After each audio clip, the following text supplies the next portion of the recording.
चाहूंगी श्रीमती इंदिरा गांधी जी से कि किसके अथॉरिटी से, किसके वायदे पर आपने हमारे देश का पुनः विभाजन करा।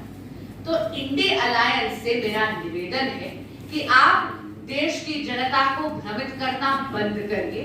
ऐसे फ्लॉप शो कर क्यों पब्लिक का भी टाइम वेस्ट करते हैं और खुद अपने आप के लिए भी एक एम्बैरसिंग सिचुएशन क्रिएट करते हैं। अभी मुझे खबर मिली है कि आज माननीय मुख्यमंत्री अरविंद केजरीवाल जी को दिल्ली की कचहरी ने जुडिशियल कस्टडी में भी भेजा है। देखिए, साफ दिखता है ये गठबंधन ने ठगबंधन है।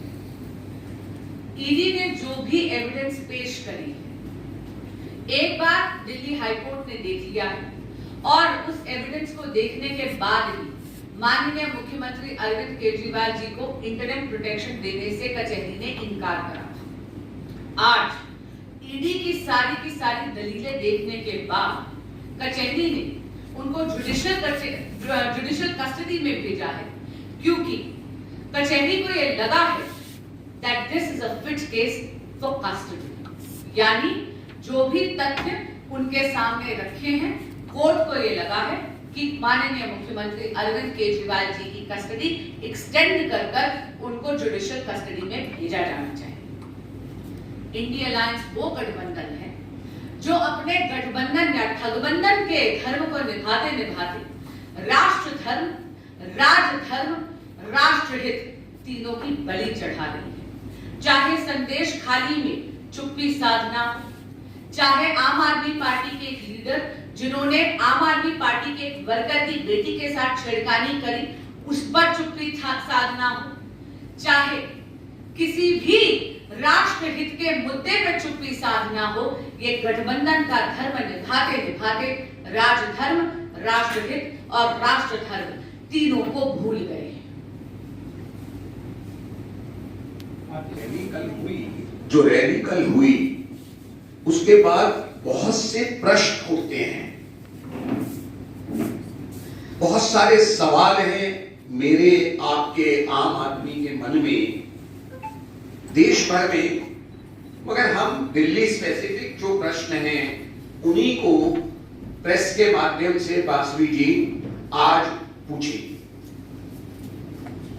पहला प्रश्न, कांग्रेस ये बताए कि इनकम टैक्स के जो नोटिस दिया है वो सही है या गलत, और आपने टैक्स की चोरी करी है या नहीं। ये बात मैं मीडिया के बंधुओं के माध्यम से याद दिलाना चाहूंगी कि दिल्ली हाईकोर्ट ने इनकी याचिका खारिज कर दी है। दूसरा प्रश्न, कांग्रेस ये बताए कि उस समय पर इनकम टैक्स फाइनल क्यों नहीं किया, आय तो कम करके क्यों नहीं बताया। और दूसरा, आम आदमी पार्टी में मैं ये जरूर पूछना चाहूंगी श्रीमती केजरीवाल जी से कि आज उनका स्टेटस क्या है, क्योंकि वो माननीय मुख्यमंत्री जी की कुर्सी पर तो नहीं बैठी हैं, लेकिन हाँ, जिस प्रकार के वादे वो कर रहे हैं, मैं पूछना चाहती हूँ कि उनकी अथॉरिटी क्या है। तीसरा प्रश्न, आम आदमी पार्टी ये बताए कि शराब घोटाले में कोर्ट ने उनके नेताओं को बार बार जमानत देने से जब मना कर दिया है, तो फिर वो किस बिना पर जनता जनार्दन को भ्रमित करने का प्रयास कर रहे हैं। आज एक और घटना हुई है कि हम बार बार कहते हैं कि आम आदमी पार्टी दिल्ली के लोगों को गुमराह करने के लिए एक सी बातों को बार बार दोहराती है। हमने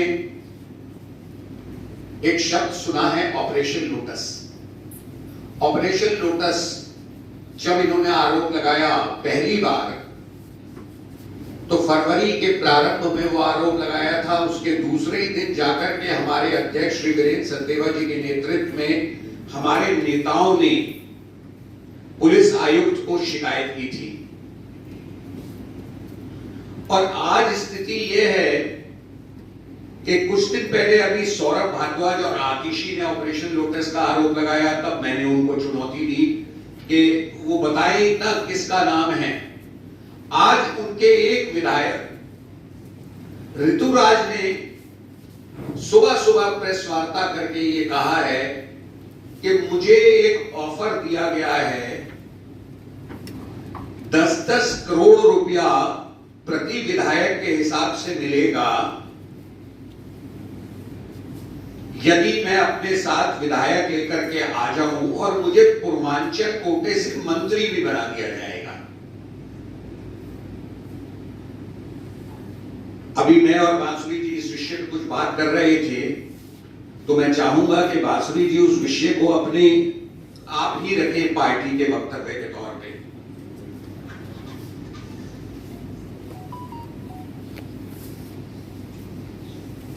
ऑपरेशन लोटस बार बार विपक्ष बात उठाता है। मैं पूछना चाहती हूँ कि पिछली बार भी जब इन्होंने ऐसे आपत्तिजनक बात उठाई थी तो हमने जाकर कंप्लेंट करी थी, आप सबको याद होगा, हमने जाकर कंप्लेंट करी थी और माननीय मुख्यमंत्री अरविंद केजरीवाल जी और माननीय मंत्री आतिशी जी ने इन्वेस्टिगेशन ज्वाइन करने से मना कर दिया था। उसके बाद 3 प्रेस कॉन्फ्रेंसेस करी थी, लेकिन एक में भी नाम उजागर नहीं करा गया। क्यों? क्योंकि झूठ बोल रहे हैं और कहते हैं ना, झूठ के पांव नहीं होते। अगर आप में दम है तो आइए पब्लिक में नाम उजागर करिए, लेकिन ना तो ये नाम उजागर करते हैं, ना ये जाकर इन्वेस्टिगेशन में ज्वाइन करते हैं। इनकी एक पुरानी आदत है, अंग्रेजी में कहते हैं शूट एंड स्कूट, कुछ भी बोल दो, कुछ भी झूठ बोल दो और उसके बाद देखी जाएगी। लेकिन ये जनता जो है ना, ये पब्लिक है, ये सब जानती है। और आप देख लीजिएगा आगामी चुनाव में इंडी अलायंस ने जो एक एक चोट दी है भारत की इस जनता को, जो इन्होंने ठगा है, इनकी एक एक चोट का जवाब देगी भारत की जनता अपने एक एक वोट से।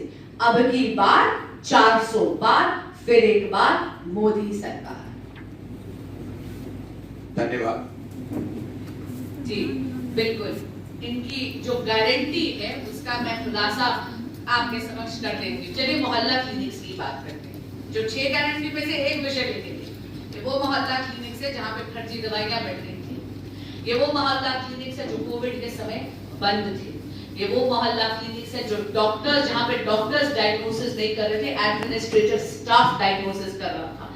ये वो मोहल्ला क्लिनिक्स हैं जहां पर पैथोलॉजिकल टेस्ट भी फर्जी थे। 20,000 से ज्यादा गोस्ट पेशेंट्स बनाए गए हैं। आप जानते हैं ये पुरानी आदत है कि कोई भी वादा कर दो उसको पूरा करने की तो इनको फिक्र होती ही नहीं है। दूसरी तरफ आप देखिए, हमारी तरफ आप देखिए, माननीय हमारे यशस्वी प्रधानमंत्री नरेंद्र मोदी जी ने हेल्थ के सेक्टर में क्या करा है? एम्स हॉस्पिटल्स की संख्या 1 दशक में तिगुनी हो गई है। जन औषधि केंद्र बने हैं जहां पर जरूरतमंदों को 23,000 करोड़ रुपए बचे हैं, उनको अच्छी गुणवत्ता की सस्ती दवाइयां देकर। उसमें से 900 जन औषधि केंद्र तो दिल्ली में चल रहे हैं। और हम आयुष्मान भारत को कैसे भूल सकते हैं? 5 लाख रुपए का मुफ्त कवर मोदी सरकार देती है। लेकिन पुनः आपके माध्यम से बताना चाहूंगी कि दिल्ली की जो जनता है वो आयुष्मान भारत के बेनिफिट से वंचित है, क्योंकि माननीय मुख्यमंत्री अरविंद केजरीवाल जी द्वेष की राजनीति करते हैं। वे अपने राजनीतिक स्वार्थ के कारण उन्होंने आयुष्मान भारत को दिल्ली में लागू ही नहीं होने दिया है। इनकम टैक्स का बार बार नोटिस दिया जा रहा है कांग्रेस को, what does it mean? I think it is the right time to notice. The IT department does not look at it right time or wrong time. It is an independent agency doing its job. The question is, if it was a normal human being like you and I, would we be questioning the timing? The question is, if you have evaded tax, then you are answerable for it. And that is why one of the questions that I articulated when I was raising questions to the India Alliance is, अगर आपने tax की चोरी करी है तो जरा बताइए ना कि ये जो आया है नोटिस सही है या गलत है। क्या आपने टैक्स की चोरी करी है? एंड हाँ, ये मत भूलिए कि दिल्ली हाई कोर्ट ने तो याचिका पहले ही खारिज कर दी है। धन्यवाद। माधुरी जी, यदि